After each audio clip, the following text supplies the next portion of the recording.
यह कहानी केवल मनोरंजन के उद्देश्य से बनाई गई है। इसमें बताए गए सभी पात्र, घटनाएं और संवाद काल्पनिक हैं। यदि किसी भी जीवित या मृत व्यक्ति या किसी वास्तविक घटना से कोई समानता पाई जाती है, तो वह मात्र संयोग होगा।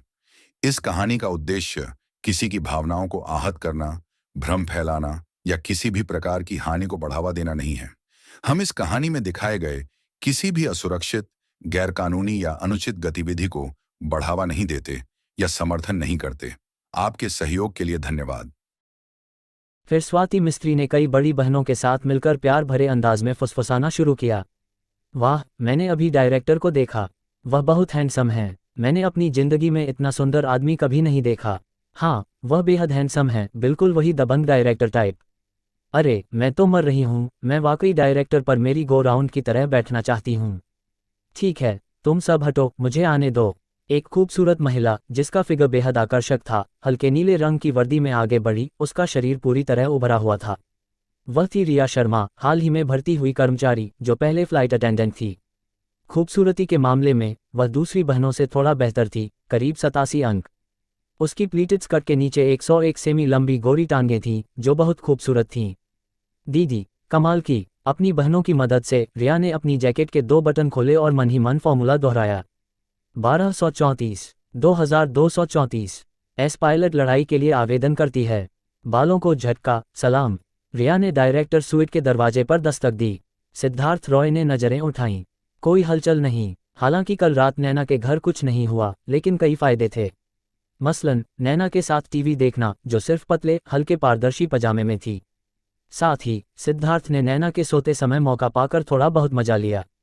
इसके मुकाबले, हालांकि इस महिला का फिगर एक क्वालिटी माना जा सकता है, लेकिन वह नैना से काफ़ी कम थी। सिद्धार्थ ने सपाट स्वर में पूछा, क्या बात है? अपने मोहक फिगर के साथ रिया सिद्धार्थ के पास गई, शरीर को नीचे झुकाया, जिससे उसकी गहरी करियर लाइन दिखाई दी, और यूजीए की नर्म आवाज में धीरे और आकर्षक ढंग से बोली, महाशय, आप अब एस पायलट हैं, क्या आप पायलट बनने में रुचि रखते हैं? उसे यकीन था कि अपने शानदार फिगर और यूजीए की नर्म आवाज से वह निश्चित रूप से डायरेक्टर का दिल जीत लेगी। तब वह सीधे ब्रांच में उड़ान भरेगी और डायरेक्टर की पत्नी बन जाएगी। वाह, सिद्धार्थ ने भी उसका मान रखा। उसने गोरेपन पर एक नज़र डाली, लेकिन फिर भी उसका दिल नहीं पिघला। बाहर जाओ और अपना काम करो। रिया एक पल के लिए स्तब्ध रह गई। वह रोना चाहती थी। नहीं, एस पायलट का आवेदन असफल। ये डायरेक्टर आसानी से फ्लर्ट करने वाला नहीं है। रो पड़ो। उदास होकर चली गई। योजक चिन्ह, योजक चिन्ह, योजक चिन्ह। 1 घंटे बाद डायरेक्टर सूइट। दिनेश शाह ने विनती की, डायरेक्टर सिद्धार्थ, क्या आप थोड़ा मान रख सकते हैं? मेरा चांदनी क्लब आपके द्वारा सील कर दिया गया, और मौजूदा स्थिति को देखते हुए शायद ये हमेशा के लिए सील हो जाएगा। ये नुकसान 70 करोड़ का है। सिद्धार्थ को हंसी आई। कल तुम्हारे बेटे ने मेरे नशा लाउंज के 35 हिस्से मांगे, जो 3.5 करोड़ के हैं। तुमने हिम्मत कैसे की? आज सिर्फ 70 करोड़ है। इतना नुकसान सहन नहीं कर सकते। सिद्धार्थ, यह मेरा नुकसान नहीं है, मुझे क्या डर? दिनेश शाह का चेहरा शर्मिंदगी से भर गया। डायरेक्टर सिद्धार्थ, आप ऐसा नहीं बोल सकते। मुझे पता है कि आपने किसी को हमारे चांदनी क्लब की जांच करने के लिए भेजा था। यह जरूर आपकी पर्दे के पीछे की योजना होगी। मुझे यकीन है कि अगर आप एक शब्द कह दें, तो पुलिस मुख्यालय निश्चित रूप से ढील दे देगा। मैं चांदनी क्लब भविष्य में आपके नशा लाउंज के खिलाफ कभी नहीं लड़ेगा। सिद्धार्थ ने उसकी ओर देखा। तुम अब मेरे साथ सौदेबाजी करने की स्थिति में नहीं हो, समझे? दिनेश शाह ने जल्दी से एक डायमंड कार्ड निकाला और सिद्धार्थ की ओर बढ़ाया। डायरेक्टर सिद्धार्थ, इसमें 300 करोड़ हैं, कृपया रहम करें और एक फ़ोन कॉल करें। ठीक है। 300 करोड़? मेरी लैम्बोर्गिनी पॉइजन का आधा भी नहीं। मैं, सिद्धार्थ रॉय, इसे देखूंगा। मजाक है। 300 करोड़? कल तुम्हारे बेटे ने मुझसे 3.5 करोड़ मांगे थे। सिद्धार्थ ने तिरस्कार भरी मुस्कान दी। दिनेश शाह गुस्से से भर गया। ये निकम्मा बेटा, कोई और नहीं, तुम्हें नाराज करने की हिम्मत की। जब वह बाहर आएगा, मैं उसे व्यक्तिगत रूप से तुमसे माफ़ी मांगने को कहूँगा। सिद्धार्थ ने हाथ हिलाकर उसे दूर किया। जरूरत नहीं, मैं इतना उदार नहीं हूँ, तुम वापस जाओ। स्वाति मिस्त्री ने जल्दी से समझाया, श्रीमान शाह, डायरेक्टर ने बोल दिया है, कृपया वापस जाएं। दिनेश शाह ने स्वाति का हाथ झटक दिया। वह रोने वाला था। ये 70 करोड़ की संपत्ति थी, और 1.47, जिसकी बाजार कीमत 21 करोड़ थी, वह अभी भी बेराव के हिस्से में थी। अब मेरे पास फंड्स नहीं हैं, और वे शेयर होल्डर हर जगह कर्ज वसूल रहे हैं। 300 करोड़ का विला भी बिकने वाला है।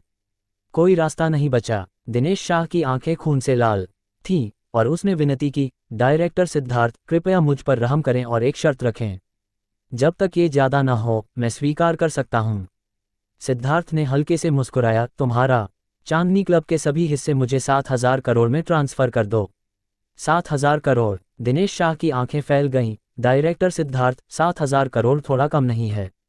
मेरा चांदनी क्लब 70 करोड़ का है। सिद्धार्थ, कम है। ठीक है, 6,000 करोड़ कहते हैं। सिद्धार्थ को बहुत अच्छे से पता था कि अब चांदनी क्लब का स्टॉक गिर चुका है और उसकी कीमत लगभग शून्य है। अपने अलावा इतनी ऊंची कीमत पर इसे खरीदने वाला कोई और नहीं है। और 10% कीमत पर खरीदना पहले ही बहुत उदार कीमत है। जिसने नीलेश शाह को 3.5 करोड़ मांगने को कहा, मैं उससे सिर्फ 2 गुना ज़्यादा मांग रहा हूँ, ये ज़्यादा नहीं है। दिनेश शाह भी एक व्यापारी है, वह अब वाकई हताश है। अगर उसे कुछ फंड्स नहीं मिले जिनसे वह उन पागल शेयरहोल्डरों को शांत कर सके तो उसकी जान को खतरा हो सकता है। अगर उसके पास 7,000 करोड़ और उसकी कुछ संपत्ति हो तो वह मुश्किल से कर्ज चुका सकता है। ये कीमत जैसे उसकी जिंदगी का गला घोंट रही थी। दिनेश शाह ने दांत पीसे, सिद्धार्थ जी, 7,000 करोड़, ठीक है 7,000 करोड़। मैं तुरंत अपने शेयरहोल्डरों को बुलाकर हिस्सा ट्रांसफर समझौता साइन करवाता हूँ। जाओ। सिद्धार्थ ने हाथ हिलाया, पीछे हटो। दिनेश शाह बिना रुके बाहर भागा और उन शेयरहोल्डरों को कई फ़ोन किए।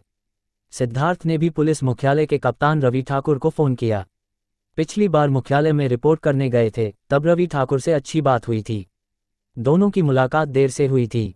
दोनों एक दूसरे का सम्मान करते हैं, हंसते बोलते हैं और जल्दी से मामला सेटल कर लेते हैं। योजक चिन्ह, योजक चिन्ह, योजक चिन्ह। आधे घंटे बाद दिनेश शाह 4 शेयरहोल्डरों के साथ आया। एडवोकेट समीर त्रिवेदी भी मौजूद थे। इस वकील की कार्यक्षमता और सेवा रवैया बुरा नहीं है और वह पहले से ही थाने में शीर्ष स्तर का वकील है। 1 घंटे बाद हिस्सा ट्रांसफर समझौता साइन हो गया। सिद्धार्थ ने चांदनी क्लब के 100 हिस्से हासिल किए, जिनकी बाजार कीमत 70 करोड़ थी। अपने 7,000 करोड़ के खर्चे को घटाने के बाद लाभ अभी भी 6.3 करोड़ था। दिनेश शाह और उसका समूह चला गया। स्वीट में एडवोकेट समीर और सिद्धार्थ रह गए। एडवोकेट समीर को बहुत अच्छा लगा। आमतौर पर ऐसे केस के लिए ज़्यादा से ज़्यादा 20, लेकिन अब सिद्धार्थ ने पूरे 100 दिए। एडवोकेट समीर ने अंगूठा दिखाकर तारीफ की, बॉस सिद्धार्थ वाकई उदार हैं। इसी पल नैना चुपके से आ गई। वह खुशी से भरी थी और सिद्धार्थ को सरप्राइज देने के लिए तैयार थी। जैसे ही उसने दरवाज़ा खोला, उसने धीरे से पुकारा, पति। दरवाज़ा खुलते ही उसका चेहरा एक पल के लिए जम गया, उसका सुंदर चेहरा लाल हो गया और उसने जबरदस्ती पति शब्द को दबा लिया। पता चला कि एडवोकेट समीर भी वहां थे। ये तो शर्मिंदगी की बात थी। योजक चिन्ह, योजक चिन्ह, योजक चिन्ह। # अध्याय 70 समापन। जब सिद्धार्थ ने नैना को आते देखा, उसने उसे पास बुलाया। तुम बिल्कुल सही समय पर आए, इधर आओ। तुम अपना आधार कार्ड लाए हो? आधार कार्ड? नैना ने अपनी जेब टटोली और सिद्धार्थ को अपना आधार कार्ड दिया। उसका दिमाग सवालों से भरा था। सिद्धार्थ ने नैना का आधार कार्ड एडवोकेट समीर को सौंपा। मेरे लिए 30 हिस्से उसके नाम ट्रांसफ़र कर दो। क्या 30 हिस्सा? मुझे नहीं चाहिए। मुझे इतना पैसा क्यों चाहिए? नैना की ठंडी नज़रें फैल गईं। ये 30 हिस्से 2 अरब रुपये के बराबर हैं। 2 अरब? मैंने अपनी जिंदगी में इतना पैसा कभी नहीं देखा। सिद्धार्थ ने उसे अपनी बाहों में खींच लिया, उसकी पतली कमर को कसकर पकड़ा, जिसमें जरा भी चर्बी नहीं थी। ये सबसे बेहतरीन फिगर था। सिद्धार्थ ने शरारती मुस्कान दी, ये सिर्फ 2 अरब हैं। तुम मेरी औरत हो, तुम्हारे लिए 2 अरब ज़्यादा नहीं हैं। 2 अरब ज़्यादा नहीं, नैना ने चिल्लाकर कहा और अपनी उंगलियों पर गिनती शुरू की। मेरे पास एक महीने में ज़्यादा से ज़्यादा 3 लाख, 13 से 3, 33 से 6। मुझे ये कितने साल करना पड़ेगा? सिद्धार्थ मुस्कुराया, मुझे तुम्हारा ये दुनिया न देखा हुआ अंदाज बहुत पसंद है। मुस्कान हंसी में बदल गई, लेकिन सिद्धार्थ ने उसका मजाक नहीं उड़ाया, बल्कि उसे बहुत प्यारा लगा और फिर धीरे से कहा, ठीक है, क्या तुम अभी भी मेरा अंगरक्षक बनकर कर्ज चुकाना चाहती हो? नैना की ठंडी नज़रें बार बार टिमटिमाईं, क्या ऐसा नहीं है? तुम इतनी मासूम और प्यारी हो। सिद्धार्थ ने नैना को बगल से अपनी गोद में बिठाया और उसे प्यार भरी नज़रों से देखा। मैंने तुम्हें दिया, तुम्हें इसे चुकाने की ज़रूरत नहीं है। तुम्हारा भाई शायद भविष्य में काम नहीं कर पाएगा और उस समय यह एक गारंटी होगी। और तुम मेरी औरत हो, मैं तुम्हें मेरे लिए चाकू और बंदूक का सामना करने कैसे दे सकता हूँ? ऐसे। नैना ने ठंडी नज़रों से पलकें झपकाईं, जैसे उसके शब्दों में दम था। मैंने कभी प्यार नहीं किया और मुझे इसके बारे में ज़्यादा नहीं पता। बस मैं उसे बार बार याद करती हूँ और उसे सोचकर मेरे होंठ अनजाने में ऊपर उठ जाते हैं। और कभी कभी मैं उसके बारे में सपने देखती हूँ, वह मेरे साथ कुछ शर्मनाक चीज़ें करता है। जब मैं उसके साथ होती हूँ, मुझे हमेशा लगता है कि दुनिया खूबसूरत और मीठी है। पैसे वगैरह की बात, मैंने इसके बारे में बिल्कुल नहीं सोचा। सिद्धार्थ ने नैना की कमर को थामा, फिर सिर झुकाकर उसे चूमा, दोनों एक दूसरे में खो गए। एडवोकेट समीर बहुत समझदार थे और अपने लैपटॉप के साथ दस्तावेज प्रिंट करने के लिए बाहर चले गए। आधे घंटे बाद डायरेक्टर सुइट, नैना सिद्धार्थ के बगल में बैठी थी। दोनों पूरी तरह सजे धजे थे, ऐसा लग रहा था कि कुछ हुआ ही नहीं। एडवोकेट समीर वापस आ गए। सुमित राणा को भी सिद्धार्थ ने बुलाया था। सुमित राणा ने मुस्कुराते हुए कहा, भाई सिद्धार्थ, आपने मुझे बुलाया। उसने कल चांदनी क्लब में 75 अंक वाली लड़की से दोस्ती की थी। उसका फिगर और चेहरा कमाल का था, लेकिन आज उसने प्रबंधन भवन के बाहर रिया को देखा और तुरंत लगा कि कल की 75 अंक वाली सुंदरता अब आकर्षक नहीं थी। सिद्धार्थ ने हाथ उठाकर इशारा किया, हाँ बैठो। एडवोकेट समीर ने हिस्सा ट्रांसफर समझौता तैयार किया, नैना से साइन करवाया और अनुबंध प्रभावी हो गया। सिद्धार्थ ने एडवोकेट समीर को फिर रोका और उन्हें इंतजार करने को कहा। एडवोकेट समीर ने सुमित राणा की ओर देखा, ईर्ष्या से भरे। ये बॉस सिद्धार्थ वाकई उदार है, करोड़ों की इकाइयों में हिस्से ट्रांसफर कर देता है। काश मैं बॉस सिद्धार्थ का छोटा भाई होता। बॉस सिद्धार्थ की टांग पकड़ लो और रास्ता बन जाएगा। सिद्धार्थ ने सुमित राणा की ओर देखा, सुमित, मुझे याद है तुमने यूनिवर्सिटी में मैनेजमेंट पढ़ा था ना? सुमित राणा ने मुस्कुराकर कहा, बिल्कुल भाई सिद्धार्थ, आपको ये भी याद है? हाँ, सिद्धार्थ ने कहा, मैं तुम्हें चांदनी क्लब का जनरल मैनेजर बनाने की योजना बना रहा हूँ। क्या तुम में आत्मविश्वास है? बिल्कुल है। सुमित राणा खुशी से उछल पड़ा, यही वह मौका था जिसका उसे इंतजार था। सिद्धार्थ ने एक पल सोचा और कहा, लेकिन तुम्हें तुम्हारी 2 समस्याओं को सुधारने की जरूरत है। एक है कि शराब पीना आसानी से मुसीबत पैदा करता है और दूसरा है रिश्तों का मामला। जनरल मैनेजर बनने के बाद तुम्हें इस पर ज्यादा ध्यान देना होगा। पिछली बार सुमित राणा ने शराब पी थी तो नैना ने उसकी 2 उंगलियां लगभग काट दी थीं। शुक्र है सिद्धार्थ ने समय पर स्थिति संभाली, वरना नतीजे भयानक होते। इससे सिद्धार्थ को सुमित राणा के बारे में एक राय बनी। एक योग्य नेता के लिए तीक्ष्ण अवलोकन और लोगों के दिलों को समझने की अंतर्दृष्टि जरूरी है, वरना अगर नियुक्ति में लापरवाही हुई तो उद्यम नष्ट हो जाएगा। सुमित राणा में खामियां हैं, लेकिन सिद्धार्थ ने उसमें उसकी चमकदार खूबियां भी देखीं। उसमें एक गुंडे जैसा अंदाज है, जैसे बाजार का बदमाश, कुछ हद तक रमेश वोरा जैसा। इसलिए भविष्य में रमेश वोरा को उसे तराशने दो और सुमित राणा भी एक ऐसा शख्स बन सकता है जो अकेले खड़ा हो सके। संक्षेप में, सिद्धार्थ ने उसे 15 हिस्से देने का फैसला किया। सुमित राणा ने भी सिद्धार्थ के सवाल पर गहराई से सोचा, ये बिल्कुल सटीक था। सुमित राणा तुरंत गंभीर हो गया, भाई सिद्धार्थ, मुझे पता है, मैं निश्चित रूप से खुद को नियंत्रित करूंगा। हाँ, सिद्धार्थ को उस पर थोड़ा भरोसा हुआ। एडवोकेट समीर, चांदनी क्लब के 15 हिस्से उसके नाम ट्रांसफर कर दो। ठीक है। एडवोकेट समीर तेजी से काम करने लगे और तुरंत औपचारिकताएं शुरू कर दीं। सुमित राणा हैरान और खुश था। अरे, जैसे सपना हो। भाई सिद्धार्थ ने मुझे वाकई 15 हिस्से दे दिए। 70 करोड़ का 15 हिस्सा 1.05 अरब है। मैं, सुमित राणा, अरबपति बन गया। सुमित राणा कृतज्ञता से भर गया और जल्दी से दौड़कर सिद्धार्थ की टांग पकड़ ली। भाई सिद्धार्थ, हाई स्कूल में मैंने देखा था कि आप असाधारण हैं, लेकिन आज आपको देखकर, मुझे माफ करें, आप तो ड्रैगन और फीनिक्स हैं। सिद्धार्थ मुस्कुराया, ठीक है, तुम औपचारिकताएं पूरी करने जाओ। इसी पल सिद्धार्थ का फोन बजा। ये पुलिस मुख्यालय के कप्तान रवि ठाकुर का कॉल था और चांदनी क्लब का मामला सेटल हो गया था। सिद्धार्थ ने रवि ठाकुर को 200 करोड़ भेजने चाहे। रवि ठाकुर ने राशि की जानकारी देखी। अरे भाई सिद्धार्थ, आप तो बहुत विनम्र हैं, इतना ज्यादा दे रहे हैं। सिद्धार्थ ने मुस्कुराकर कहा, सहकर्मियों के बीच डिनर के लिए बुलाना तो सामान्य है। ठीक है भाई सिद्धार्थ, आप पहले व्यस्त रहें, मैं आपको परेशान नहीं करता। रवि ठाकुर ने सिद्धार्थ के फोन काटने का इंतजार किया और फिर खुद काटा। योजक चिन्ह। 3 दिन बाद चांदनी क्लब को पुनर्गठित करके फिर से खोला गया, जिसका नाम बदलकर रॉय क्लब कर दिया गया। रॉय क्लब में कोई अनुपस्थित नहीं था और सभी नए मालिक सिद्धार्थ रॉय की शोहरत सुनकर आए थे। मैं तुम्हें बता रहा हूँ, यहाँ का बॉस सिद्धार्थ रॉय है, वह बहुत कमाल का है। उसने चांदनी क्लब को ले लिया और इसका नाम रॉय कर दिया। अरे, यह आदमी, चांदनी क्लब एक रात में गायब हो गया, ये तो बहुत डरावना है। और जो और डरावना है वह ये कि नशा लाउंज भी उसका है। अरे, तो क्या थाने के बार में वह अजय नहीं है? बिल्कुल, थाने में ऐसे बड़े शख्स का अचानक उभरना, मुझे तो झटका लगा। यह असली बॉस है। मैं अब से नशा लाउंज और रॉय में ही खेलूंगा। साथ ही, क्योंकि सिद्धार्थ ने पुलिस स्टेशन पर दबाव डाला, सावित्री पवार और काला डाकू को भी 5 साल से ज्यादा की जेल हुई।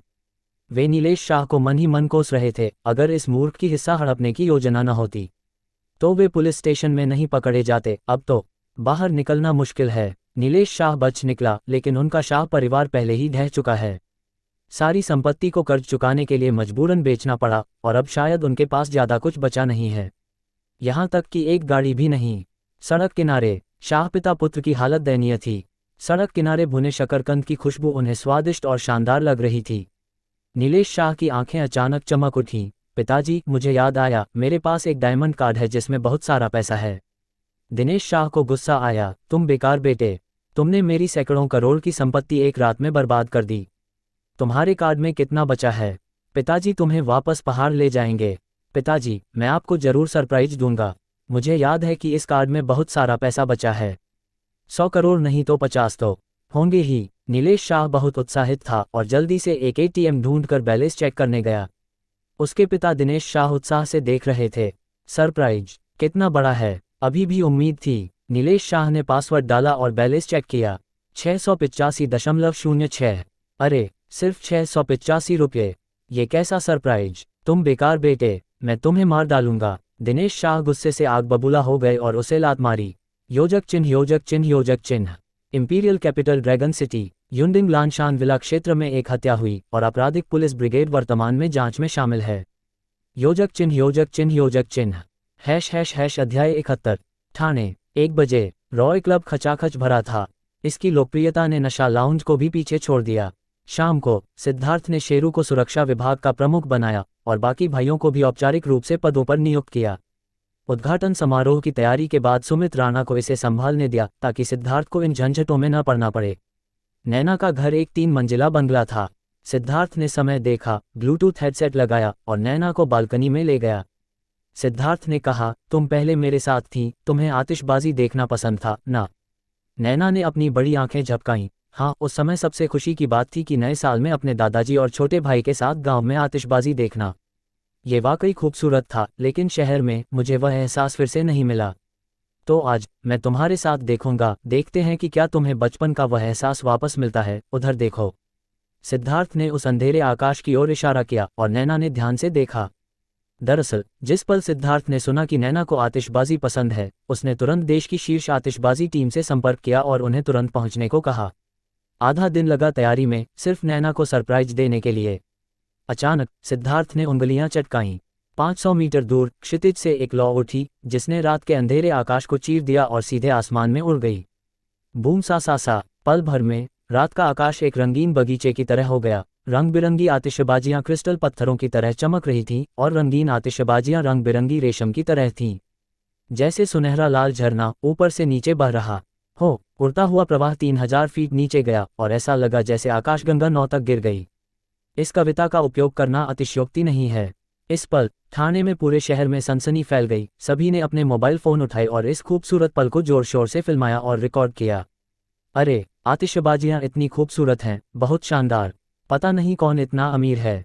यह आतिशबाजी 1 सेकंड में 5 लाख की है। ये 3 मिनट से चल रही है और रुकी नहीं। मुझे डर है कि यह आतिशबाजी शो 1500 करोड़ से ज्यादा का होगा। ये तो द्वीप देश के आतिशबाजी प्रदर्शन से भी शानदार है। अरे वाह वाह, ठाणे के निवासी के रूप में मैं बहुत खुश हूँ। यह मेरी जिंदगी में पहली बार है कि मैंने इतनी खूबसूरत और शानदार आतिशबाजी देखी। यहाँ कौन इतना अमीर है? हर सेकंड पैसा जल रहा है। नैना की ठंडी नज़रों में एक चमक थी। धीरे धीरे उसकी नाक गीली हो गई और उसकी आंखों में जैसे धुंध की एक परत थी। वह मुड़ी और सिद्धार्थ की बाहों में समा गई, सिसकते हुए। ओह पति, तुम मेरे लिए इतने अच्छे क्यों हो? ओह, सिद्धार्थ ने प्यार से उसके सिर को सहलाया और धीरे से कहा, तुम मेरी औरत हो, तुम्हारे साथ अच्छा व्यवहार करना तो बनता है। नैना ने नजरें उठाईं, सिद्धार्थ के नर्म चेहरे को देखा। ऐसा लगा कि पहले जो दर्द सहा था वह सब इस पल में पिघल गया। उसने सिद्धार्थ की गर्दन को गले लगाया, पंजों के बल खड़ी हुई और अपने गर्म होठों को उसके पास ले गई।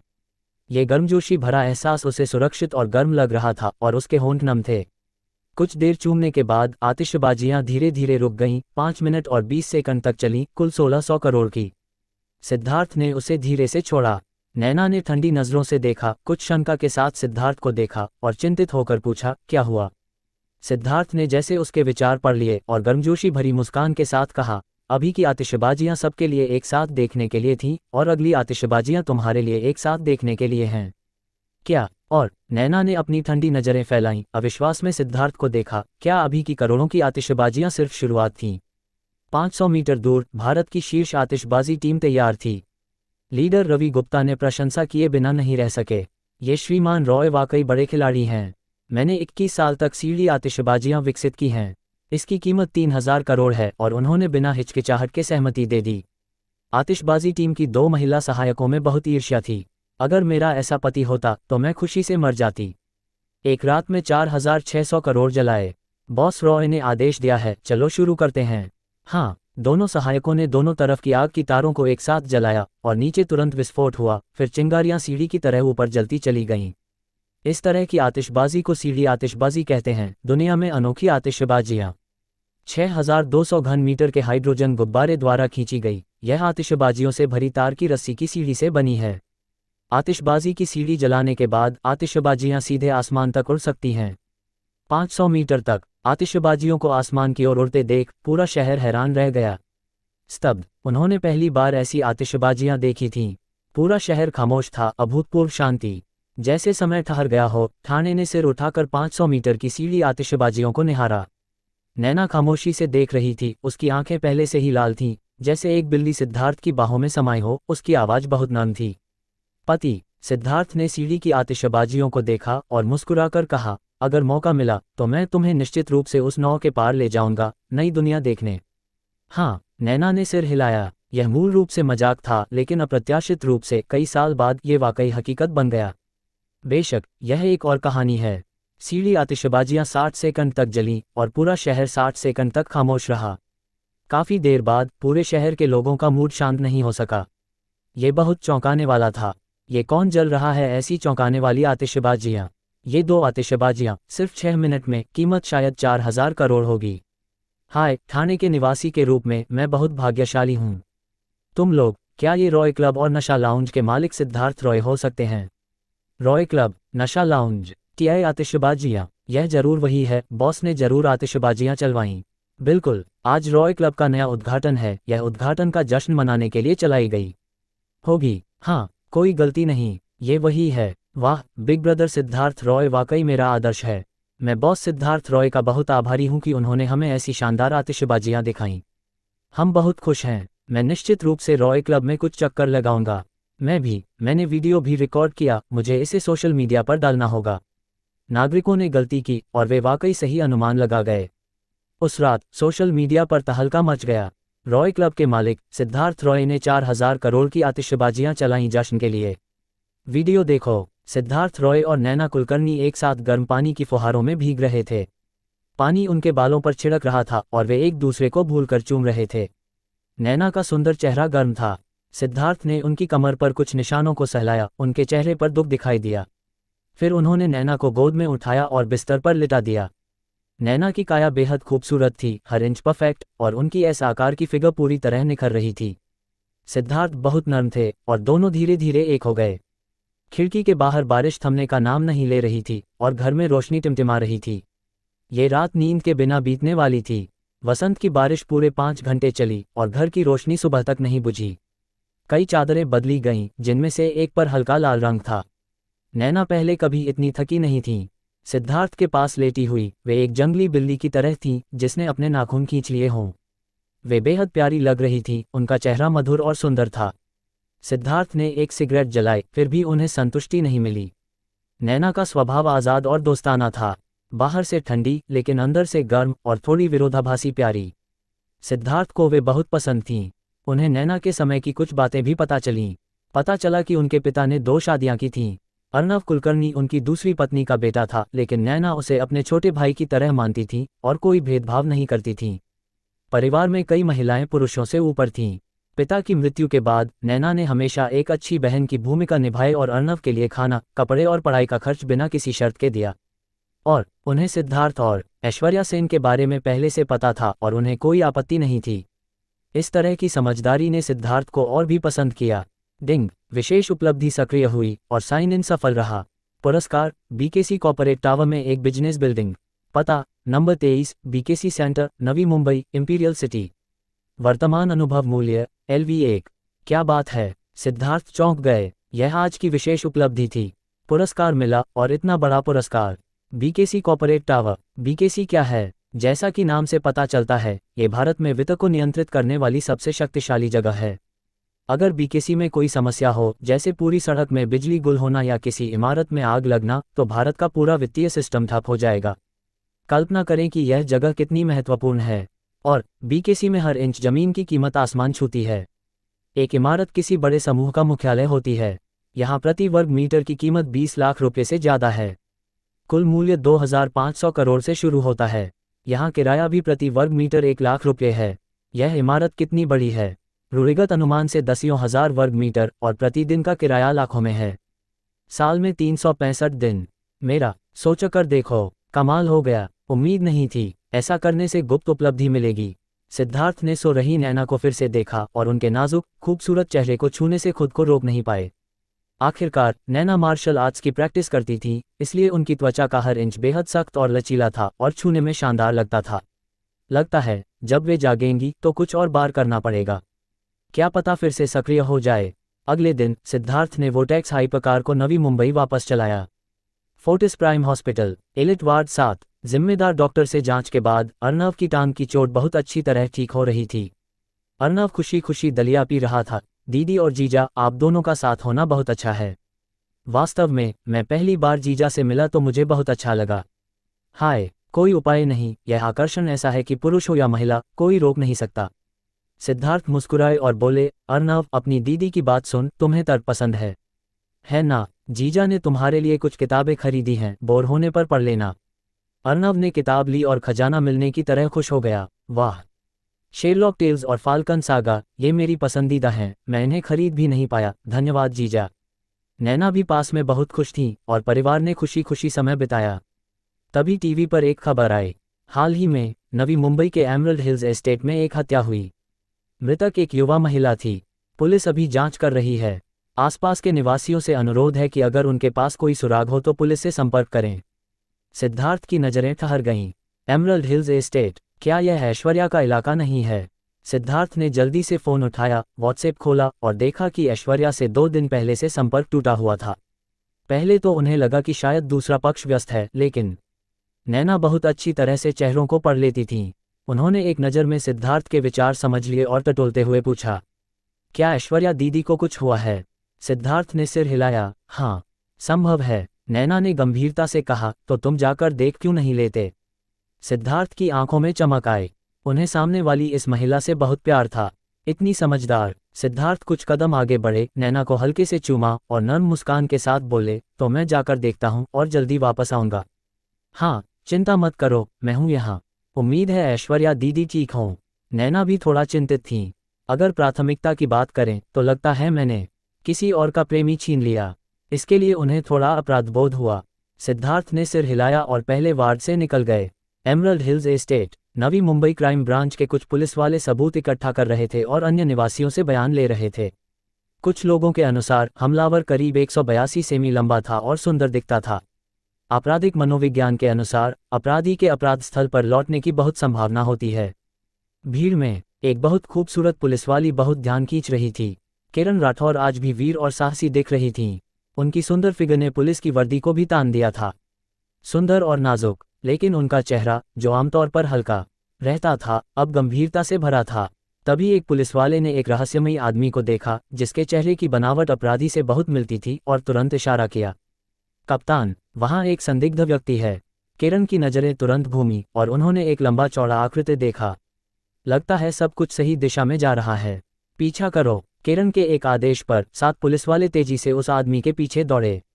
सिद्धार्थ चौंक गए, अरे, मैं तो बस देखने आया था कि क्या हो रहा है, तुम मुझे क्यों दौड़ा रहे हो? अब भागो। लेकिन क्राइम ब्रांच और किरण सहित 8 लोग थे और सिद्धार्थ को 1 मिनट से भी कम समय में घेर लिया गया। हम अभी भी भागना चाहता है, तुम पूरी तरह घिर चुके हो।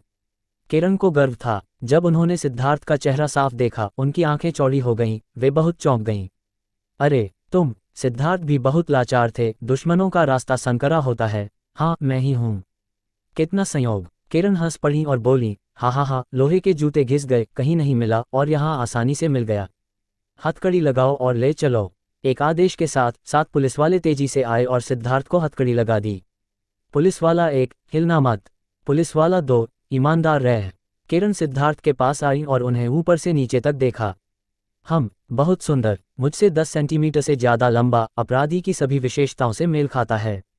और उसका फर्जी पुलिसवाला होने का रिकॉर्ड भी है। अब पक्का हो गया, झूठ बोलने की हिम्मत, मैंने पकड़ लिया, हा हा हा। सिद्धार्थ ने कड़वी मुस्कान दी। मैं वाकई थाने पुलिस का हूँ। अगर यकीन न हो तो मेरी जेब में देखो, मेरे पास एलिट फोर्स आईडी है।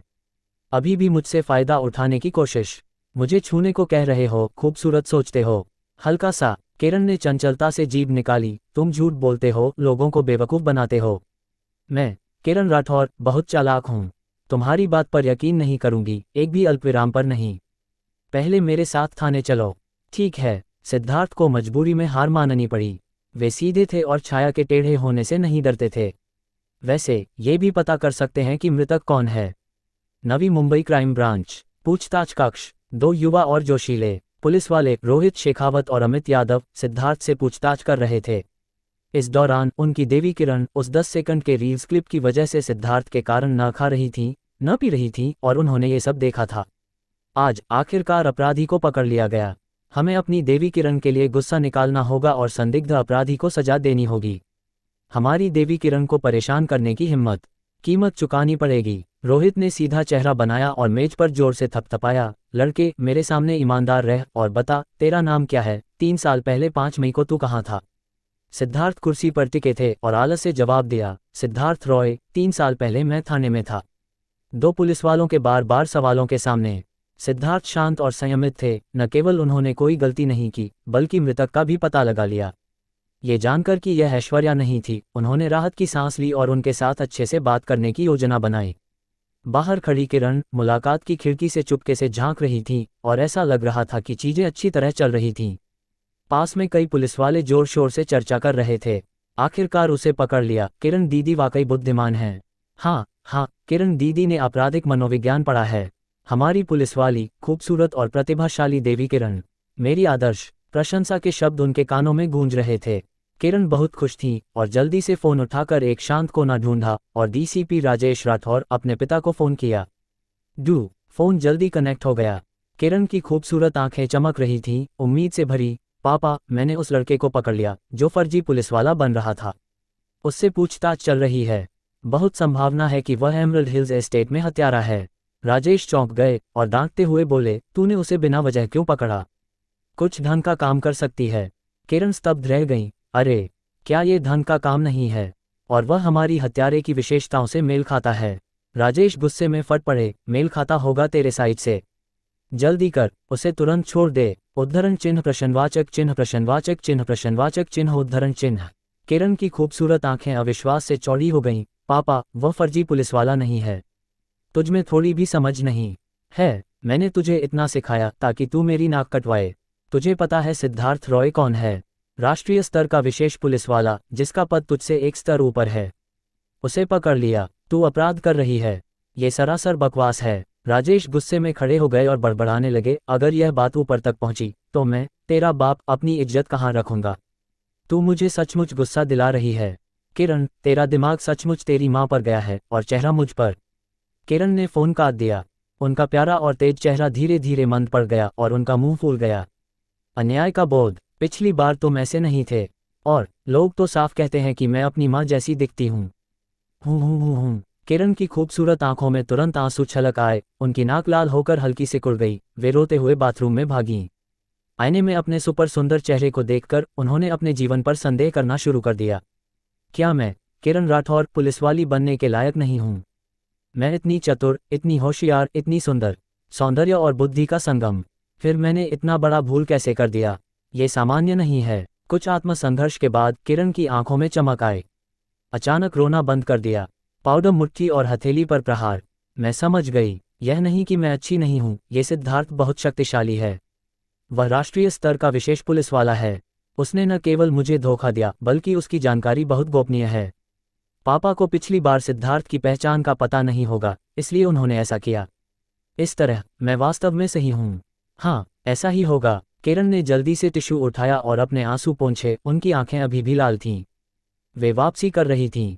नहीं, इसे पुनर्जनन कहना चाहिए। वे वापस जाकर सिद्धार्थ से माफी मांगने वाली थीं और फिर उन्हें छोड़ देना था। उसी समय पूछताछ कक्ष में सिद्धार्थ ने भी उनके साथ खुलासा कर दिया। मैं थाने का डिटेक्टिव हूँ। लेकिन वे क्यों मानते? रोहित ने आत्मसंतुष्टि से मुस्कुराया, मरने की कगार पर भी बहाना बनाता है और थाने का पुलिस वाला बनता है। सुन, तू फंस गया। संयोग से मेरा बड़ा भाई थाने डिटैचमेंट का कप्तान है। बस तभी रोहित का फोन बजा।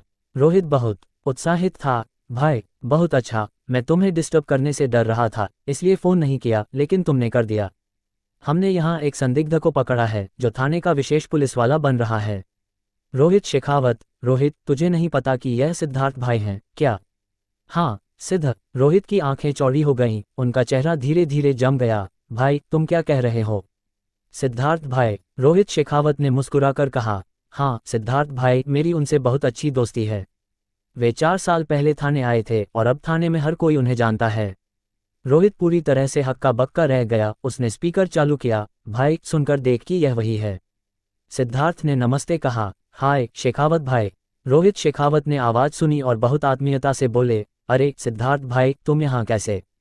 क्या संयोग है, तुम मेरे भाई को भी जानते हो? सिद्धार्थ ने बड़े चाव से कहा। पहले नहीं जानता था, लेकिन अब जान गया। वह मुझे पकड़कर जेल में डालना चाहता है। रोहित शेखावत 2 सेकंड के लिए चुप रहे और तुरंत डांटते हुए बोले, रोहित, तू क्या कर रहा है? जल्दी सिद्धार्थ भाई से माफ़ी मांग। माँ अभी भी तुझे याद करती है, कहती है घर आ, अब मत आना। रोहित का चेहरा धीरे धीरे जम गया। हाय भगवान, मुझे भी तुम्हारी याद आती है। सिद्धार्थ भाई, मुझसे गलती हो गई। ये गलतफहमी बहुत गलत हो गई। पानी ड्रैगन किंग मंदिर में घुस गया। रोहित ने तुरंत कबूल किया और उसके दिल में रोना आ रहा था। मेरा सम्मानित बड़ा भाई सिद्धार्थ को भाई कहता है और मैं उनके सामने छोटा भाई हूँ।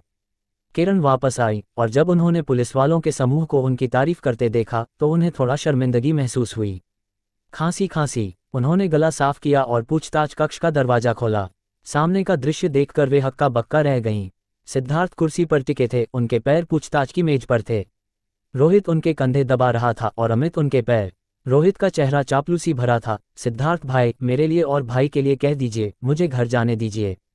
सिद्धार्थ ने आंखें बंद की और आराम से बोले, हाँ अच्छा। जोर से दबा और जोर से। रोहित ने अमित को देखा और गुस्से से कहा, सुना न, सिद्धार्थ भाई ने तुझे और जोर से दबाने को कहा। अमित भी रोहित के सामने छोटा भाई था और उसके दिल में और भी रोना आ रहा था। सिद्धार्थ भाई तो तुम हो। किरण पूरी तरह से हक्का बक्का थी, स्तब्ध। क्या हो रहा है यहाँ? सबको सच पता है और मैं अकेली अंधेरे में हूँ। नहीं, वे इतने शानदार प्रदर्शन के अवसर का फायदा कैसे उठा सकते हैं? पापा की सिखाई याद आई, गलती मानने का रवैया होना चाहिए। किरण ने भौहें चढ़ाईं और सख्ती से बोली, तुम दोनों क्या कर रहे हो? उसे छोड़ो। रोहित और अमित चौंक गए और अपना काम रोक दिया। किरण ने चालाकी से मुस्कुराया, तेजी से दौड़कर आई, मालिश का काम संभाला, कंधे दबाने लगी और हंसते हुए बोली, ही सिद्धार्थ भाई, देखो मैंने कैसी मालिश की। रोहित और अमित चौंक गए। मैं गिर गया। मैं क्या? उसे छोड़ो और तुम शुरू। देवी किरण, तुम तो बिजनेस चुराने आए हो। महिला तो महिला है, इस नर्म हाथ से दबाने में कितना आराम मिलता है। सिद्धार्थ के चेहरे पर आनंद था। क्राइम ब्रांच की कप्तान किरण राठौर से व्यक्तिगत रूप से मालिश करवाना, इसे सम्राट का दाइयों कहा जा सकता है। जीवन का शिखर। किरण ने चुपके से सिद्धार्थ के चेहरे को पीछे से देखा। वह उनके 999 प्लेयर रील्स क्लिप से भी ज्यादा सुंदर है। सुपर सुंदर। और वह इतना शक्तिशाली है, राष्ट्रीय स्तर का विशेष पुलिस वाला। मुझसे एक स्तर ऊपर। पिछली बार वह इतना शांत क्यों था जब उसने किसी को बचाया? वाकई, मेरा आदर्श मुझे धोखा नहीं देगा। 3 मिनट बाद, हर चीज की अति नहीं करनी चाहिए, बस इतना काफी है। सिद्धार्थ को भी लगा कि अब बस हो गया, इसलिए उन्होंने उन्हें और दबाने। सिद्धार्थ ने उन्हें और मालिश करने से मना कर दिया। आखिरकार इस मामले में उनकी ही गलती थी। पहले उन्होंने रोहित शेखावत को फोन किया और उनसे रोहित को माफ करने को कहा। किरण को भी पता चला कि पिछली बार भीम राठौड़ का घुटना तोड़ा गया था और इसके लिए वे जिम्मेदार थे। गलतफहमी पूरी तरह से सुलझ गई। पता चला कि मैंने सिद्धार्थ भाई को हर चीज के लिए गलत समझा। किरण ने आंखें घुमाई। सिद्धार्थ भाई, खैर, हम अब एक हत्या के मामले की जांच कर रहे हैं, क्या तुम्हें इसमें रुचि है? आओ और हिस्सा लो, आखिर तुम इतने शक्तिशाली हो। हत्या का मामला? रुचि नहीं, सिद्धार्थ ने मना किया और उनके कंधे पर थपथपाया। किरण, मुझे तुम्हारी काम करने की क्षमता पर भरोसा है, तुम निश्चित रूप से कर लोगी। किरण का चेहरा शर्मा गया। वाह, सिद्धार्थ भाई से स्वीकृति मिली, ये बहुत अच्छा लगता है। अब मुझे जल्दी से केस सुलझाना होगा, सिद्धार्थ भाई को निराश नहीं करना है। ठीक है, किरण की खूबसूरत आंखें चमकीं तो सिद्धार्थ भाई अपनी माफी व्यक्त करने के लिए, केस खत्म होने के बाद मैं तुम्हें डिनर के लिए आमंत्रित करूंगी, ठीक है? ठीक है, सिद्धार्थ ने सिर हिलाया, तो मैं पहले जाता हूं, पुलिस फोर्स में तुम हो, कोई समस्या नहीं होगी। सिद्धार्थ ने फिर से पुष्टि की। किरण आत्मविश्वास से भरी थी और सलाम किया, समझ गई। सिद्धार्थ भाई, बस मेरी अच्छी खबर का इंतजार करो। दोनों ने संपर्क में रहने का वादा किया। किरण ने सिद्धार्थ को जाते हुए देखा, उनकी खूबसूरत आंखें प्रशंसा से भरी थीं। सिद्धार्थ भाई, सुपर सुंदर और हर समय बहुत शांत। कोई आश्चर्य नहीं कि वह राष्ट्रीय विशेष पुलिस वाला है। पिछली बार उसने अकेले 2 अपराधियों को पकड़ा। उसकी ताकत भी सुपर मजबूत है। वाह, मेरे पापा से कहीं बेहतर, जो बस मुझे डांटते हैं। मुझे भविष्य में सिद्धार्थ भाई से सलाह लेनी चाहिए। वह मुझे सबसे अच्छी सलाह दे सकते हैं। रोहित और सभी पुलिस वाले ईर्ष्या से देख रहे थे। बाथरूम में रो रहे थे। काश मैं सिद्धार्थ भाई जैसा उत्कृष्ट व्यक्ति बन पाता। मेरे दिल की देवी किरण, उनकी आत्मा सिद्धार्थ भाई ने चुरा ली। मेरा प्यार, मेरी जवानी पूरी तरह चली गई। जल्द ही किरण ने एक आपातकालीन बैठक बुलाई, जोश से भरी, और केस को जल्द से जल्द सुलझाने का इरादा किया। एमरल्ड हिल्स एस्टेट विला के अंदर बेजोड़ सुंदरता इस समय एक टाइट सफेद नृत्य ड्रेस पहने थी, जो उनकी 99.99 अंकों वाली बेहद खूबसूरत फिगर को उभार रही थी। फिगर सुंदर थी, आगे और पीछे उभरी हुई। विलो की पतली कमर आड़ू की तरह कूल है और 110 सेमी लंबी पतली सफेद टांगें और भी खूबसूरत थीं। वह बैले नृत्य कर रही थीं, जैसे एक कुलीन और सुंदर सफेद हंस। सुंदर नृत्य, शालीन नृत्य, जैसे स्वर्ग की परी धरती पर उतरी हो, मेई शेंगक सियान। लेकिन उनके बेहद खूबसूरत चेहरे पर इस समय उदासी और अनमनीपन की छाया थी। उन्होंने थोड़ी देर नृत्य किया, फिर रुक गईं। ऐश्वर्या सेन की बाघ जैसी आंखें लालसा से भरी थीं। 2 दिन पहले उनके पिता ने उनका मोबाइल छीन लिया था और उन्हें बाहर जाने से मना कर दिया था। अब वह लगभग दुनिया से कटी हुई थीं। सफ़ेद हंस से बेहतर वह एक पिंजरे में बंद कैमरी थी। म्याओ, कहीं से एक सफ़ेद मोगी बिल्ली निकली और भौंकी। तब जाकर उन्होंने थोड़ी खुशी दिखाई और बिल्ली को धीरे से गले लगाया। मिष्टी, सिद्धार्थ अब कहाँ है? क्या वह मुझे संपर्क न कर पाने की वजह से परेशान है? मुझे भी उसकी याद आती है, लेकिन मैं उससे संपर्क नहीं कर सकती। इस समय दरवाजे पर खटखटाहट हुई। दरवाजे पर खड़े बॉडीगार्ड ने कहा, ऐश्वर्या दीदी, एक पुलिस वाला है, नाम सिद्धार्थ रॉय, कहता है आपका दोस्त है।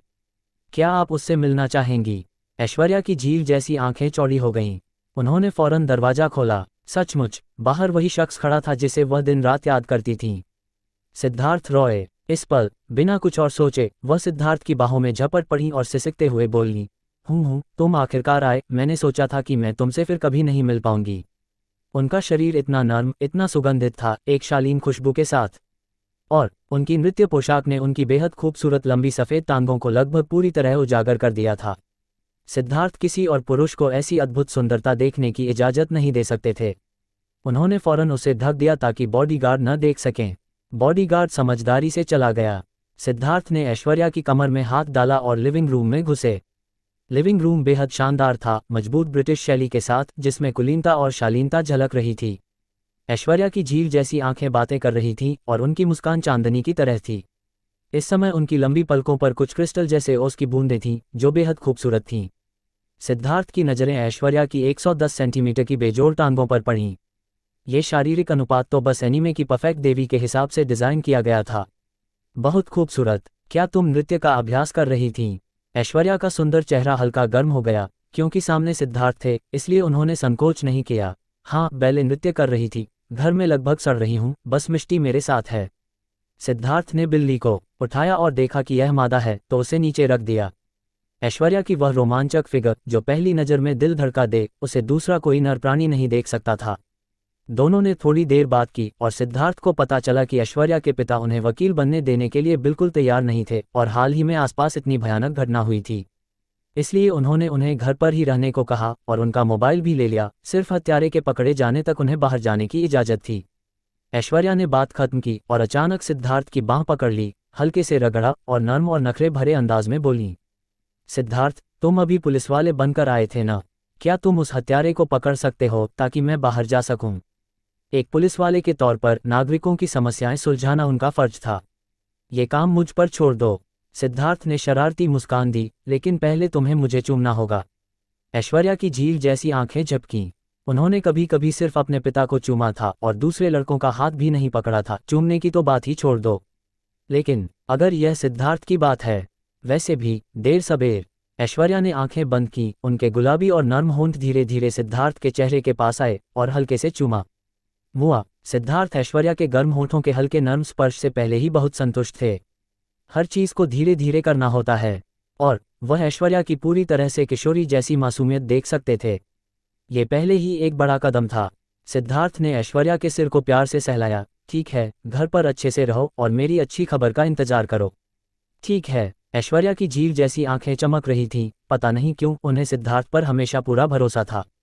Meeting room. Kiran Rathore case का विश्लेषण कर रही थीं।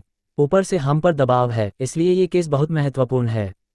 अब मैं आपके लिए केस को संक्षेप में समझाती हूँ। उसी समय सिद्धार्थ ऐश्वर्या के घर से बाहर निकले, सोच रहे थे कि केस को कैसे आगे बढ़ाना है। अचानक उनके दिमाग में एक रिमाइंडर बजा। डिंग। विशेष उपलब्धि सक्रिय हुई। पुरस्कार, एमरल्ड हिल्स एस्टेट हत्या मामले का एक सुराग। विवरण देखने के लिए क्लिक करें। क्या बात है। सिद्धार्थ ने क्लिक किया और चौंक गए। मूल रूप से वे अपनी तर्क क्षमता पर भरोसा करके एक शानदार तर्क प्रस्तुत करना चाहते थे और अपनी काबिलियत से सबको चौंकाना चाहते थे। लेकिन यहाँ तो सीधे मदद मिल गई। ये कर्मा रिवॉर्ड सिस्टम बहुत शानदार है। ठीक है, ठीक है। सुराग एक कैमरे से रिकॉर्ड किया गया वीडियो था। सिद्धार्थ ने सिस्टम द्वारा दिए गए पते पर जाकर सबूत खोजे। Meeting room. एक युवा लड़का जिसने सोने की फ्रेम वाला चश्मा पहना था अंदर आया। उसने दरवाजा आराम से बंद किया और हल्के से मुस्कुराया। सबको नमस्ते। पहले मैं अपना परिचय देता हूँ। मैं रवि ठाकुर हूँ, भारत का टॉप अपराध चित्रकार। मेरा IQ 147 है। रवि का चेहरा आत्मविश्वास से भरा था। मैं गवाहों के साधारण वर्णन से अपराधी का चेहरा सटीक रूप से बना सकता हूँ और समानता 80% तक होती है। मेरे बिना आपको 5 दिन में केस सुलझाना मुश्किल लगेगा, लेकिन मेरे साथ बात अलग है। पुलिस वाले चुप हो गए, उनके पास इसका जवाब नहीं था, लेकिन उन्हें हमेशा लगता था कि यह शख्स बहुत असहज है। उन्हें निरुत्तर देखकर रवि को चुपके से मजा आया। वह किरण की ओर बढ़ा और चापलूसी भरी मुस्कान के साथ बोला, किरण दीदी, इस बार मैं आपके केस को सुलझाने में मदद करूं तो क्या हम साथ में खाना खाएं? किरण को उससे चिढ़ हो रही थी और वह मना करने ही वाली थी। तभी एक पुलिस वाला उत्साह भरे चेहरे के साथ मीटिंग रूम में दौड़कर आया। कप्तान, केस में बड़ा ब्रेक थ्रू हुआ है। सिद्धार्थ भाई ने अपराधी का वीडियो ढूंढ लिया है। क्या? सब चौंक गए। हमने इतना खोजा, कुछ नहीं मिला। सिद्धार्थ भाई ने वाकई अपराधी का वीडियो ढूंढ लिया। रवि भी हक्का बक्का रह गया, उसका जबड़ा चौंकने से लटक गया। स्तब्ध। यह क्या? पहले से ही पता है कि अपराधी कैसा दिखता है। तो मैं अपराध चित्रकार? क्या मैं बेकार हूँ? किरण मधुरता से मुस्कुराई। लगता है सिद्धार्थ भाई वाकई कमाल के हैं। उन्होंने कहा था कि वे केस में हिस्सा नहीं लेंगे, लेकिन नतीजा ये कि वे सबसे ज्यादा सक्रिय थे।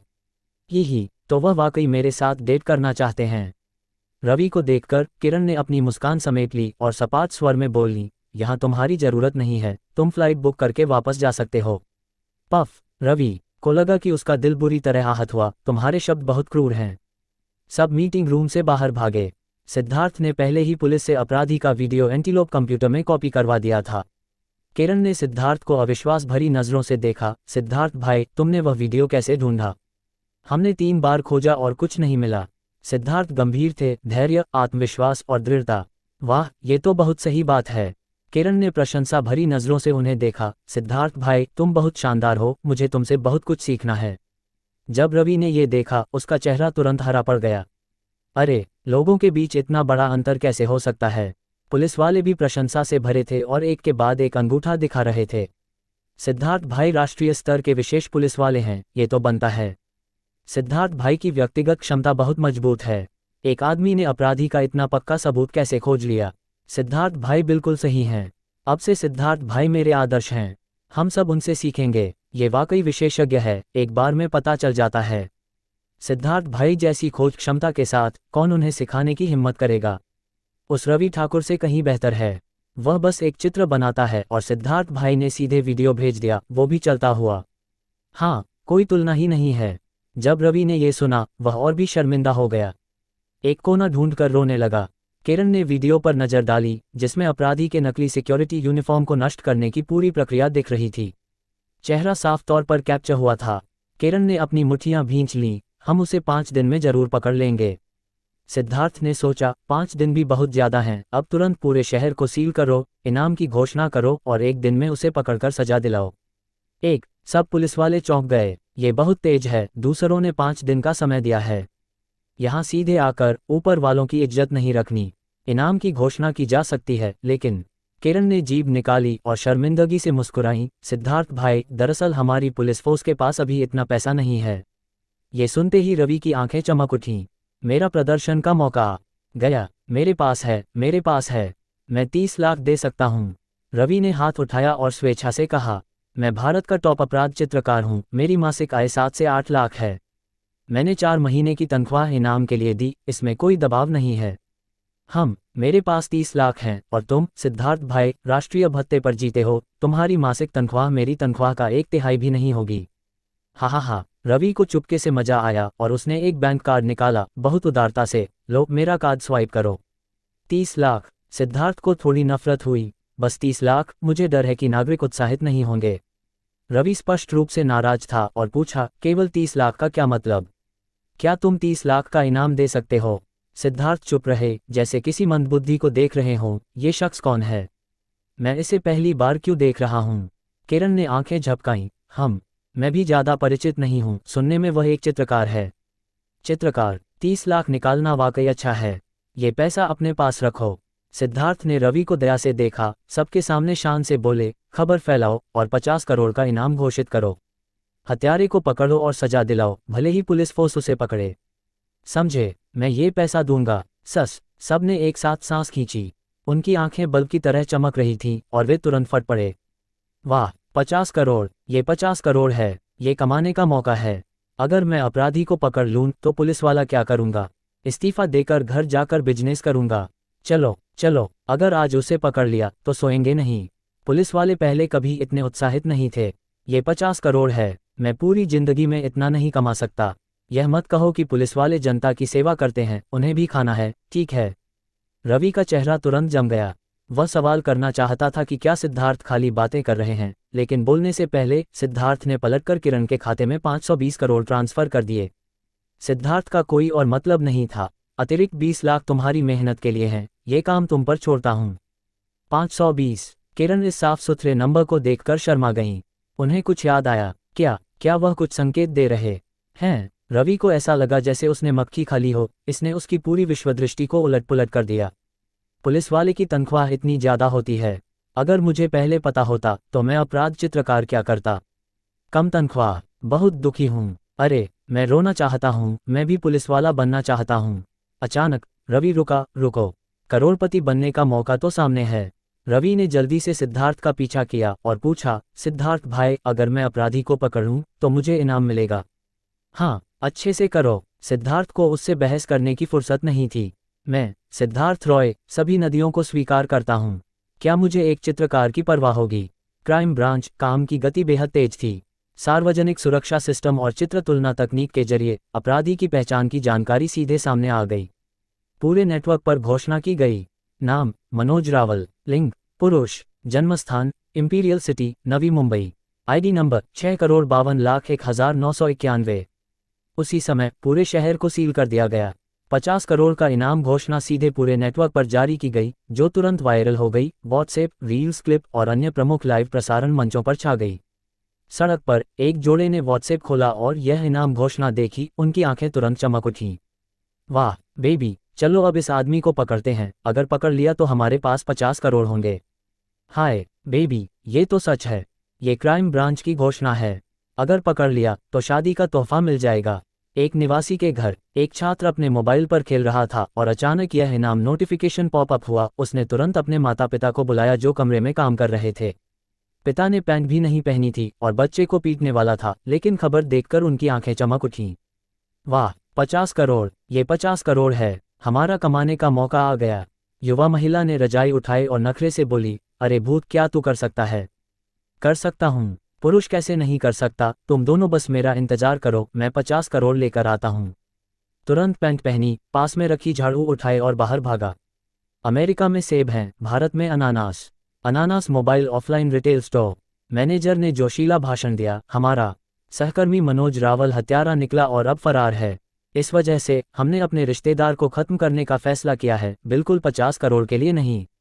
सार्वजनिक बिक्री, हाँ, रिश्तेदार को खत्म करो। मैनेजर ने तैयार कागजात सबको सौंपे। लो, एक एक कॉपी, सबके फिंगरप्रिंट, और पकड़ने के बाद हम सब बराबर बांट लेंगे। हमारा नारा क्या है? मनोज मनोज, तू मरे मैं जीऊं। बहुत अच्छा, चलो चलते हैं। जल्द ही मामला और भड़क गया। एक केस चौंकाने वाला, 50 करोड़ का फरार, number 1 viral reels clip. Comments की बाढ़ आ गई। वाह, नवी मुंबई क्राइम ब्रांच बहुत कमाल है, इतना बड़ा इवेंट। अरे क्या नवी मुंबई क्राइम ब्रांच इतनी अमीर है? 50 करोड़ का इनाम तुरंत जारी कर दिया। जो उसे पकड़ेगा वह अमीर हो जाएगा। हाँ, सड़कों पर अब इतने लोग हैं, सबके हाथ में डंडे और झाड़ू, हर जगह लोगों को पकड़ रहे हैं। कई लोग टीम बना चुके हैं। ये बिल्कुल राक्षस मारने और लूटने जैसा है। बहुत रोमांचक है। पुल के नीचे ठंडी हवा चल रही थी। मनोज रावल कांप रहा था, उसे इस दुनिया की दुश्मनी महसूस हो रही थी। वह अपनी जिंदगी पर सवाल उठा रहा था। यह क्या हो रहा है? दूसरे लोग हत्या को मजाक की तरह करते हैं और कुछ आज तक फरार हैं। मैं पूरे देश में वांटेड। क्या गलती हो गई? वह अब नाले के चूहे जैसा था, सिर्फ अंधेरे में जिंदगी जी सकता था। अचानक एक टॉर्च की रोशनी उस पर पड़ी। वह है 50 करोड़ का फरार, वहां है, जल्दी पकड़ो। 50 करोड़, भाग मत। मनोज ने पूरी ताकत से दौड़ लगाई, लेकिन गांव वालों की टीम शारीरिक रूप से मजबूत थी, वह उनसे कैसे भाग सकता? योजक चिन्ह योजक चिन्ह योजक चिन्ह। सिर्फ 3 घंटे में मनोज रावल को पकड़ लिया गया और सजा दी गई। अंत में 11 गांव वालों की एक टीम ने 50 करोड़ का बड़ा पुरस्कार जीता। Navi Mumbai crime branch. मनोज रावल ने अपने अपराध को कबूल कर लिया। केस पूरी तरह से खत्म हो गया। ब्रांच में केस के इतनी जल्दी सुलझने की खबर डीसीपी राजेश राठौर के कानों तक पहुंची, जिन्होंने फौरन किरण को फोन किया।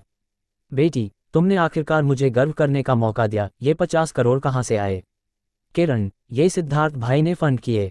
सिद्धार्थ भाई? वह इतना अमीर है? राजेश हक्का बक्का रह गए और बोले, मैंने तुझे पहले ही कहा था। सिद्धार्थ भाई बहुत अच्छे हैं, तूने क्यों नहीं सुना? जल्दी जा और उन्हें अच्छे से धन्यवाद दे, उन्हें खाने पर बुला वगैरह, समझी?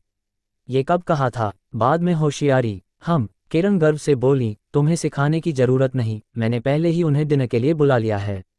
राजेश, बहुत अच्छा, वेलिगू, मुझसे थोड़ा होशियार है। ठीक है, फोन रखता हूँ। Beep call. किरण ने राहत की सांस ली, आज आखिरकार यह पिता उन्हें डांटना बंद कर देगा। सिद्धार्थ भाई का धन्यवाद। हम सिद्धार्थ भाई कहाँ हैं? किरण ने अपनी बड़ी आंखों से चारों ओर देखा और भीड़ में सिद्धार्थ को देख लिया। वसंत गर्म है और फूल खिल रहे हैं, तुम्हारे पास आ रहे हैं। सुपर प्यारी तरह से दौड़ते हुए किरण चुपके से भीड़ के पीछे छिप गईं। एक मुस्कान जो लोगों के दिल को ठीक कर दे। लेकिन वह सिद्धार्थ को एकटक देखती रहीं।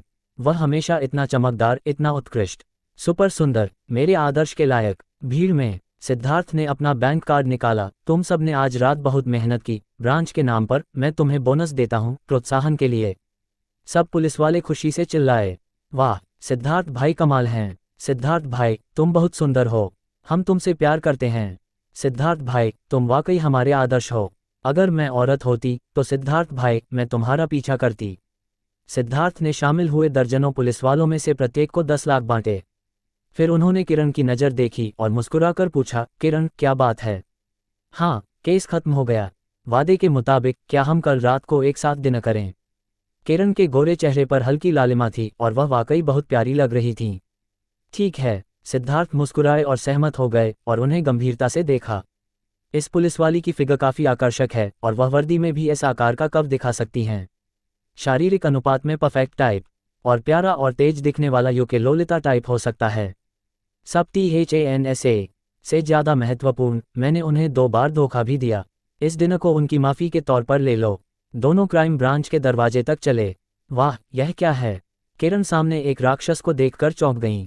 जल्दबाजी में सिद्धार्थ की बांह पकड़ ली। सिद्धार्थ ने गौर से देखा तो पता चला कि यह एक आदमी था जो कीचड़ में लथपथ था, सिर्फ उसकी 2 आंखें दिख रही थीं।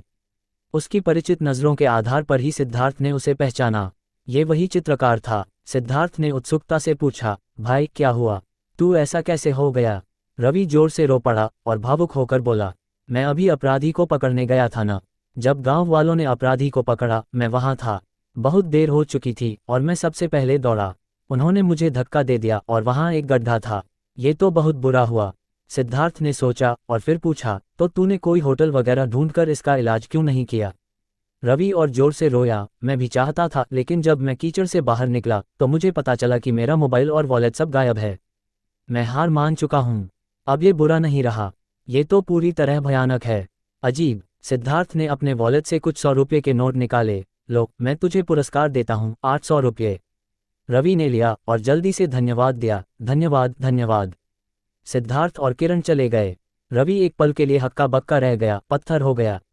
मैं क्या हूँ? भारत का टॉप अपराध चित्रकार, जिसका IQ 147 है, यहाँ तक कैसे पहुँच गया? पिया 800 रुपये का नोट जोर से नीचे फेंका। 800 रुपये और सब पानी में गिर गए। उसे अचानक कुछ गलत लगा। अब मैं बिना पैसे के सड़क पर हूँ। यह 800 रुपये मेरी जान बचाने की रस्सी है। कोई देखे उससे पहले इसे वापस ले लो। रात बीत गई। प्रयाग पैलेस। सिद्धार्थ रॉय को सिंगापुर से एक कुरियर मिला। खोलने पर पता चला कि यह मास्टर रॉबर्ट द्वारा बनाई गई पनलोंग राइजिंग एक्सप्रेस यूनिफॉर्म थी। छोटी और लंबी आस्तीन में उपलब्ध।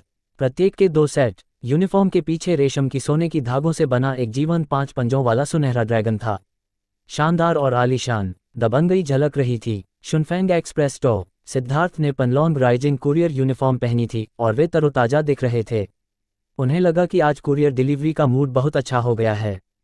सारे सहकर्मी अपने काम में व्यस्त थे, लेकिन सिद्धार्थ को आते देख उनकी आंखें तुरंत चौड़ी हो गईं। वाह सिद्धार्थ भाई, आपके पास ये ड्रेस कहाँ से आई? बहुत शानदार है। हाय, अगर मैं सिद्धार्थ भाई की यूनिफॉर्म पहनूं तो 800 डिलीवरी कर सकता हूँ। सिद्धार्थ भाई, ये यूनिफॉर्म मिलान फैशन वीक में बेस्ट डिज़ाइन अवार्ड के लिए नामांकित है। हाँ, यह अब बुई की आधिकारिक वेबसाइट पर 10 लाख रुपये में है और वैश्विक सीमित संस्करण में सिर्फ 100 पीस हैं। शेल्फ पर आने के बाद सेकंड में बिक गया। मैं तो हैरान हूँ। बहुत सुंदर। सिद्धार्थ थोड़ा चौंके। क्या ऐसा है? मैंने इस पर ध्यान नहीं दिया। लीजो भी दौड़कर आए। सिद्धार्थ भाई, आपने इन पर ध्यान नहीं दिया, फिर आपने इसे खरीदा कैसे? सिद्धार्थ ने उनसे कुछ छिपाया नहीं। मैंने रॉबर्ट से ऑर्डर किया था। वाह वाह वाह। सभी सहकर्मियों के मुंह खुले रह गए और वे चौंक कर अपना जबड़ा लगभग गिरा बैठे। सिद्धार्थ भाई का शानदार परिवार वाकई कमाल का है। यहाँ तक कि मास्टर रॉबर्ट ने उनके लिए व्यक्तिगत रूप से कपड़े डिज़ाइन किए। ये तो बस धमाका है। ली ने 5 पंजों वाले सुनहरे ड्रैगन को छुआ और रेशम के सोने के धागों से हल्की सी शान और आलीशानता झलक रही थी। बहुत ईर्ष्या हो रही है। बस इतना शानदार। वैसे आपकी यह ड्रेस अभी बेस्ट डिज़ाइन अवार्ड के लिए शॉर्टलिस्ट हुई थी। वह बेस्ट डिज़ाइन अवार्ड क्या है? सिद्धार्थ को थोड़ी उत्सुकता हुई। सभी सहकर्मी बहुत उत्साहित थे और जवाब देने के लिए दौड़ पड़े। बेस्ट डिज़ाइन अवार्ड एक टोपी है जिसमें वसंत से हरे रंग तक का ग्रेडियंट रंग है, जो बहुत खूबसूरत है। डिज़ाइन नारा क्या है? धीरे धीरे मैं हरा हूँ। हालांकि डिज़ाइन नारा थोड़ा मज़ेदार है, लेकिन ये टोपी वाकई खूबसूरत है। ये पहले की हरी टोपियों से पूरी तरह अलग है और बहुत फैशनेबल दिखती है। मैं एक खरीद कर पहनना चाहता हूँ। हाँ, सुना है कि मास्टर रॉबर्ट की इस टोपी का मुख्य डिज़ाइनर भारत से उनका एक दोस्त है। क्या वह आप हो सकते हैं सिद्धार्थ भाई? सब फिर से फट पड़े। सिद्धार्थ को देखने वाले बेहद चौंक गए। सिद्धार्थ भाई न केवल अरबों रुपये के मालिक हैं, बल्कि बहुमुखी प्रतिभा के धनी भी हैं। जीवन का अनुभव लेने के लिए अपनी मूल भावना नहीं भूले, यह उच्च चरित्र। ये कमाल है। सिद्धार्थ ने हाथ हिलाया और जल्दी से इनकार किया। अरे, यह मैंने डिज़ाइन नहीं किया। चलो अब काम शुरू करो। इसके बाद सबने एक के बाद एक अपने व्हाट्सएप स्टेटस पर पोस्ट किया और पनलोंग की ग्रे और गोल्ड यूनिफॉर्म की तस्वीरें फिर से अपने स्टेटस पर डालीं। थोड़ा दिखावा किया। देखा, मास्टर रॉबर्ट ने मेरे शानदार सहकर्मी के लिए व्यक्तिगत रूप से कपड़े डिज़ाइन किए। सुंदर है न? इस समय ऑफिस में store manager Sunil Yadav WhatsApp scroll कर रहे थे। जब उन्होंने ये खबर देखी तो वे तुरंत अपनी कुर्सी से उछल पड़े। अरे, मुझे नहीं पता था कि मास्टर रॉबर्ट सिद्धार्थ को जानते हैं। सुनील इतने उत्साहित थे कि उन्होंने बाहर दौड़कर चापलूसी भरे अंदाज में कहा, सिद्धार्थ भाई, आपसे कुछ बात करनी है। सिद्धार्थ कुरियर छांट रहे थे। क्या हुआ मैनेजर? सुनील ने सिद्धार्थ का हाथ उत्साह से पकड़ा। सिद्धार्थ भाई, मुझे मैनेजर मत बुलाओ, मुझे सुनी भाई बुलाओ। मेरी यूनिफॉर्म देखो कितनी खराब है। क्या आप मास्टर रॉबर्ट से मेरे लिए भी store manager uniform version design करने को कह सकते हैं? अगली बार देखते हैं। सिद्धार्थ ने इसे तुरंत स्वीकार नहीं किया। हालांकि रॉबर्ट के लिए इसे डिज़ाइन करना आसान होगा, फिर भी इसमें समय और मेहनत लगती। कई लाख रुपये में मास्टर रॉबर्ट डिज़ाइन करेंगे, लेकिन बाजार की मांग पर भी विचार करना होगा। सुनील को भी पता था कि यह आसान नहीं है। ठीक है सिद्धार्थ भाई, मैं क्राउड फंडिंग करूंगा। आपको कितना उचित लगता है? सिद्धार्थ, 50 करोड़। सुनील की आंखें खुली और उन्हें उम्मीद दिखी। 50 करोड़, ये ज़्यादा नहीं है। ठीक है सिद्धार्थ भाई, मेरे पैसे जुटाने का इंतजार करो, मैं तुम्हें व्हाट्सएप पर कॉल करूंगा। इसके बाद सिद्धार्थ ने ली से बात की और पता चला कि ली और उस 60 पॉइंट वाली युवा महिला के बीच अच्छी प्रगति हो रही थी। इसके अलावा ली शारीरिक रूप से मजबूत और ईमानदार है और वह 60 पॉइंट वाली युवा महिला को भी बहुत पसंद है। सिद्धार्थ ने कुछ कुरियर लिए और उन्हें वोटेक्स हाइपरकार में रखा। पहले उन्होंने अनन्या शर्मा को वीडियो कॉल किया और उन्हें बताया कि उनके काम ने एक अवार्ड जीता है। अनन्या को इसकी ज़्यादा परवाह नहीं थी, लेकिन उन्हें सिद्धार्थ की बहुत याद आ रही थी। जब उन्होंने सिद्धार्थ को देखा, अनन्या का चेहरा सिकुड़ गया और वह नाराजगी भरे अंदाज में बोली, सिद्धार्थ भाई, मुझे तुम्हारी बहुत याद आती है। ये बेकार शो अभी खत्म नहीं हुआ। ये 2 महीने का होना था, लेकिन प्रोग्राम टीम अब एक रिवाइवल मैच करने जा रही है। मुझे डर है कि मैं 2 महीने और वापस नहीं आ पाऊंगी। सिद्धार्थ ने उन्हें प्यार से तसल्ली दी, कोई बात नहीं, धीरे धीरे करो और अच्छी रैंकिंग पाने की कोशिश करो। अनन्या ने होंठ सिकुड़े, लेकिन मुझे तुम्हारी बहुत याद आती है। सिद्धार्थ ने शरारती मुस्कान दी, रात को वीडियो चैट करेंगे, वो भी पूरी ईमानदारी के साथ। सिद्धार्थ भाई बहुत शरारती हैं। अनन्या की खूबसूरत आंखें भ्रम से भरी थीं, उन्होंने पलकें झपकाईं। तो रात को मैं खत्म होने के बाद तुम्हारे पास आऊंगी, ठीक है? तुम शरारती। सिद्धार्थ मुस्कुराए, लेकिन उन्हें भी अनन्या की बहुत याद आ रही थी। वह एक कली में खिलने वाले फूल की तरह थी, इतनी नाजुक और आकर्षक कि कोई उसे चूमना चाहे और उसका पता लगाना चाहे। दोनों ने फिर फोन पर बात की, एक दूसरे को कितनी याद आ रही थी ये बताया। सिद्धार्थ कुरियर डिलीवर करने चले गए। Imperial city Fortis prime hospital. Elite flow का आनंद लें। इस फ्लो पर लोग या तो अमीर हैं या रसूखदार, और यहाँ तक कि नर्सों की शक्ल भी सामान्य इमारतों की तुलना में थोड़ी बेहतर है। इस समय एक 24-25 साल का घिनौना दिखने वाला आदमी, जिसकी भौहें और आंखें चालाक थीं, एक नस को घूर रहा था, जिसके कूल्हे बेहद आकर्षक थे और उसका मुंह लगभग लार टपकाने वाला था।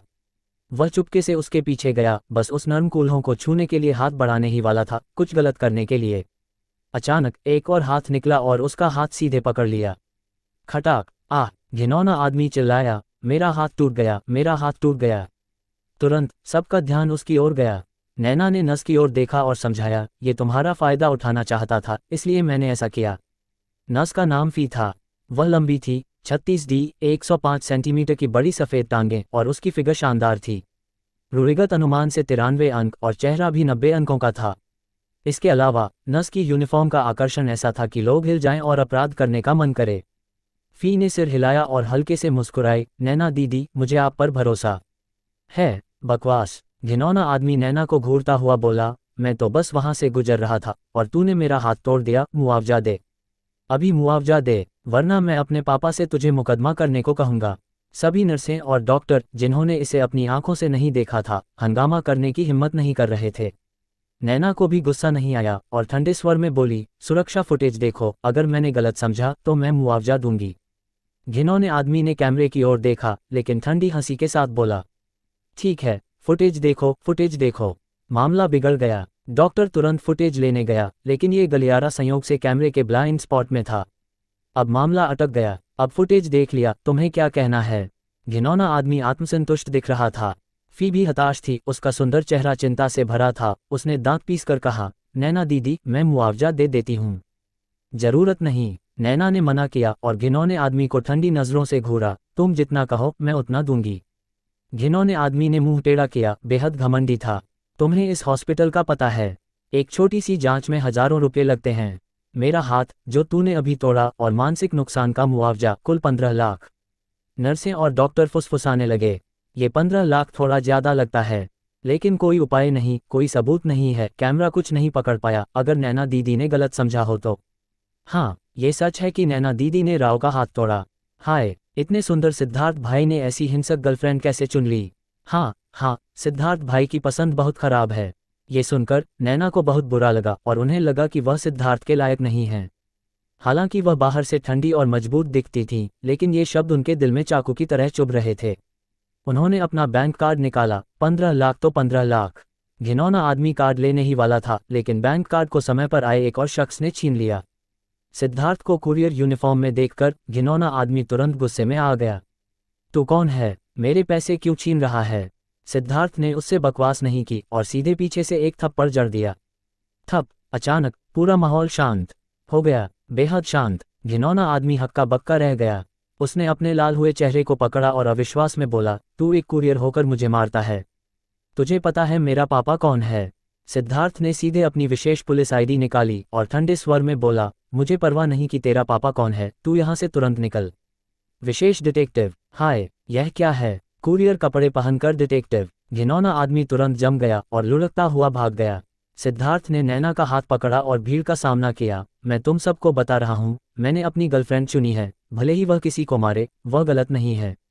तुम लोग पीठ पीछे गपशप करना जानते हो, हिम्मत है तो मेरे सामने आकर उसका एक बुरा शब्द बोलो। हॉस्पिटल में पूरी तरह शांति थी, इतनी शांति कि सुई गिरने की आवाज़ सुनाई दे। उन्हें उम्मीद नहीं थी कि सिद्धार्थ नैना का इस तरह बचाव करेंगे। अचानक चुप हो गए, बोलने की हिम्मत नहीं हुई। नैना का दिल गर्म हो गया, उनकी आंखें पहले से ही लाल थीं। उन्हें अब एहसास हुआ कि वह सिद्धार्थ के दिल में इतनी महत्वपूर्ण हैं। जल्दबाजी में सिद्धार्थ की बाहों में झपट पड़ी, सिसकते हुए बोली, मेरे प्यार। सिद्धार्थ ने उनके सिर को नरमी से सहलाया और धीरे से कहा, तुम्हारी अच्छाई मुझे पता है, दूसरों को जानने की जरूरत नहीं। नैना का दिल बेहद गर्म था और वह इतनी भावुक हो गईं कि रो पड़ीं। उनका दिल अब कभी नहीं डगमगाएगा, वह बस सिद्धार्थ के साथ रहना चाहती थीं और उनकी हर तरह से मदद करना चाहती थीं। सिद्धार्थ भी उनका एकमात्र सहारा थे। थोड़ी देर बाद नैना सिद्धार्थ के कंधे पर टिकी और अर्नव के वार्ड में लौट आईं। बाहर के डॉक्टर और नर्सों ने राहत की सांस ली और बातें शुरू कर दीं। सिद्धार्थ भाई अपनी गर्लफ्रेंड के लिए वाकई बहुत अच्छे हैं। मैंने पहली बार किसी को इतना बचाव करते देखा, मुझे बहुत ईर्ष्या हो रही है। हाँ, सिद्धार्थ भाई के शब्द वाकई कमाल के हैं। मुझे एक वाक्य याद आया, भले ही पूरी दुनिया तुम्हारे खिलाफ हो, मैं तुमसे प्यार करना कभी नहीं छोड़ूंगा। सिद्धार्थ भाई इतने सुंदर हैं, काश मेरा भी सिद्धार्थ भाई जैसा बॉयफ्रेंड होता।